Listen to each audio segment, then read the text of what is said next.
Hello and welcome to Palace Intrigue. I am your host, Mark Francis. Sad news for royal watchers as Kate will not be accompanying William to Singapore later this year for the 3rd Annual Earthshot Prize Awards. She will be staying at home to support the children as they have exams that week. We'll observe that while this has fed the Kate is wonderful narrative, we wonder how a story about Meghan not attending St. Invictus because the children have exams would have gone over. Some royal fans were pointing out the double standard when it comes to Kate and Meghan's hair. The Independent explains how Kate is receiving praise for her stylish new updo, yet some people have called attention to claims that Meghan Markle's messy bun broke royal protocol during her time as a senior member of the royal family. On Wednesday, Kate had a low bun with a face-framing curtain bangs. However, as some fans remember, Meghan Markle's received backlash for sporting a very similar hairstyle just 6 years ago. In a viral video posted to TikTok, royal commentator Amanda Matter shared screenshots of articles from Glamour, Allure and People, each one claiming that Meghan broke royal protocol by wearing her hair in a low bun with strands in the front. The article stated that the royal family prefer members to have their hair perfectly sleek and smooth with no stray hairs peeking out of a bun or falling over the face. Amanda captioned her TikTok, which showed a headline praising Kate's latest hairstyle. As always, it's not about someone owning a style, it's the double standards that are the issue. Harper's Bazaar described Kate's hair, positioned at the nape of her neck, featuring glossy weaving and soft volume throughout, while the front of her hair was kept simple and modern with her softly tousled fringe.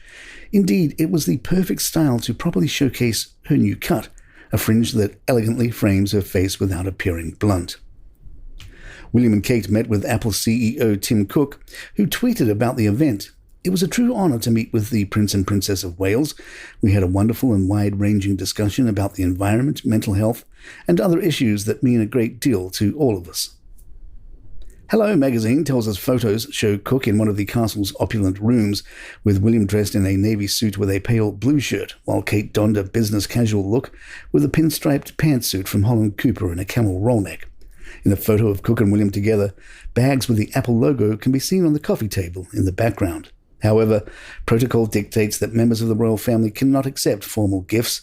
The rule is that no gifts, including hospitality or services, should be accepted which would or might appear to place the member of the royal family under any obligation to the donor. Jenny Bond tells OK Magazine that Kate and William are quite close to Edward and Sophie. Sometimes it seems strange to realize that these are two different generations of royals, as they seem much closer, but especially after all that has happened, not only with the Queen's death, but with Harry and Meghan leaving and Andrew getting sacked, the two couples have formed a tight bond. I think William and Catherine feel that they can confide in Edward and Sophie, and there are so few people a royal can entrust with their thoughts and feelings.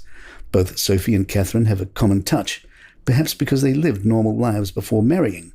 They connect with the people they meet, and they look as if they really want to chat. They are the new female stars of the show, elegant, engaging, and empathetic.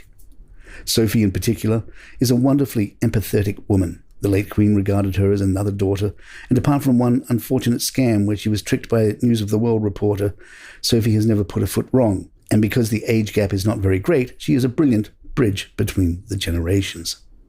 While Edward and Sophie are part of the inner circle these days, former royal butler Grant Harold thinks Charles may achieve his goal of a slimmed-down monarchy through the death of some of the peripheral goals.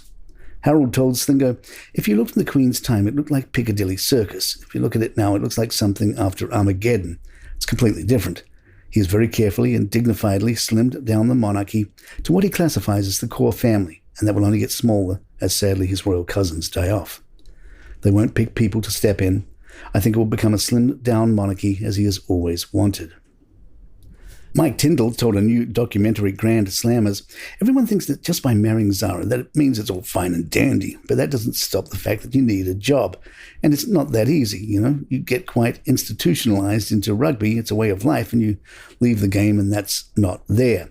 I don't think you can ever sort of describe when you're so used to being around that many people and understanding because of it being ingrained in you, where you fit into then not being that person. Zara would say if she was honest, it was probably a year it took me to figure out what I was, who I was going to be. You've got to then go carve where the next path is. You can never replace going to work with 35 of your best friends every day." Palace Intrigue will be right back. Life can be hard as a royal, as those tiaras they wear are not all that comfortable. The Mirror tells of Kate's diamond and pearl-encrusted headpiece, which dates back to 1914. Celebrity stylist and TikToker Miranda Holder explains, apparently because it was so heavy, Kate used to get terrible headaches from wearing it.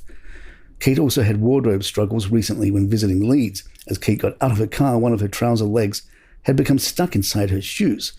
The Mirror tells us, luckily for Kate, she quickly noticed and expertly balanced on one leg while she pulled the trousers straight, so it then lay over her heels perfectly. Note the use of expertly in that previous sentence. Kate is wonderful. And there you have it. If you'd like to email us, our address is thepalaceintrigue@gmail.com. Please follow us on Spotify, iTunes, YouTube Music or youtube.com, and hit that subscribe button on YouTube. It would really help us out. I'm Mark Francis. My thanks to John McDermott. This is Palace Intrigue, and good times.